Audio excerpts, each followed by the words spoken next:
Hola a todos, soy Macarena y os voy a hablar de la novela Crónica de una muerte anunciada. Primero os hablaré de su autor, Gabriel García Márquez. Después haré un breve resumen del libro. Más tarde hablaré sobre temas acerca de esta novela y finalmente haré una conclusión general. Bueno, primero de todo, ¿quién fue Gabriel García Márquez? Bueno, Gabriel García Márquez fue un escritor y periodista que nació el 6 de marzo de 1927 en Colombia. Ganó 7 premios Nobel de Literatura y entre sus novelas más famosas están El coronel no tiene quien le escriba, 100 años de soledad y El amor en tiempos modernos. Ahora voy a pasar a haceros un breve resumen de esta novela. Bueno, para empezar, los protagonistas de esta historia son Santiago Nassar, Bayardo San Román, Ángela Vicario y pueden también serlo los dos hermanos de Ángela, Pablo y Pedro. Ángela era la prima de este narrador, esto va a ser clave para la historia.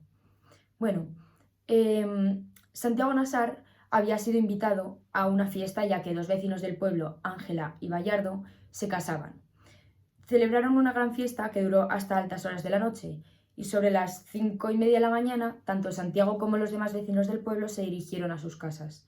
Sin embargo, Ángela y Bayardo se dirigieron a su nueva casa de casados, donde la intención de Bayardo era desvirgar a Ángela, ya que entonces era como una tradición que se desvirgase a la mujer el día de su boda y no antes. Pero entonces Bayardo se dio cuenta de que ésta no era virgen, y fue tal el enfado que como símbolo de separación le envió de nuevo a su casa. Al llegar a casa, los dos hermanos de Ángela, Pablo y Pedro, al enterarse la noticia, se pusieron tan furiosos que le insistieron en quién había sido el culpable o quién la había desvirgado previamente para matarle. Ángela entonces culpó a Santiago Nassar, aunque durante años se creyó que este no había sido el verdadero culpable y solo le nombró porque le resultaba alguien indiferente y le daba igual lo que le pudieran hacer. Bueno, entonces Pablo y Pedro cogieron las armas más afiladas de su casa y se dirigieron a la plaza del pueblo. Este sitio era estratégico ya que Santiago vivía muy cerca de allí y en algún momento tendría que pasar.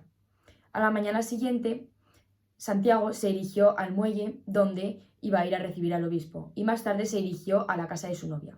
Los hermanos vicarios se habían encargado de propagar a todo el mundo lo que tenían planeado, por lo que al llegar a casa de su novia, Santiago se enteró de lo que había ocurrido. Su novia estaba furiosa y Santiago decidió huir de nuevo a su casa.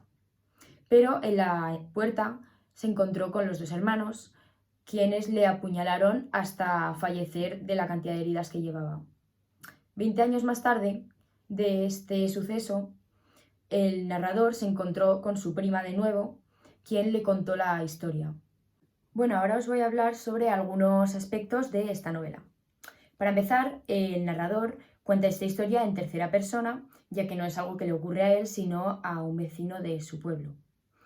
Por otro lado, el título Crónica de una muerte anunciada me parece bastante adecuado, ya que te está intentando aportar información de lo que va a ir en la novela antes de que la leas, ya que se puede deducir que va a ir sobre una muerte que se va a saber antes del final de la historia o desde un principio. Respecto a su cronología, esta obra, a diferencia de muchas otras, está contada de tal forma que desde un principio tú ya sabes el final. Y conforme vas avanzando en la lectura, vas a ir sabiendo más datos acerca de este asesinato. Por otro lado, está dividida en 5 capítulos, aunque no están numerados, y todos tienen relación entre ellos. Y respecto a si es fácil de leer, a mí personalmente me lo ha parecido, ya que te cuenta paso a paso lo que ha ocurrido antes de que se produzca este asesinato. Por otro lado, la época de esta obra es mitades del siglo XX y nos cuenta lo que ocurre durante toda la obra, pudiéndonos imaginar que estamos allí viviéndolo. Bueno, como ya he dicho antes, los personajes principales de esta obra son Santiago Nassar, quien es un personaje muy humilde y muy alegre, hijo de Plácido de Linero e Ibrahim Nassar.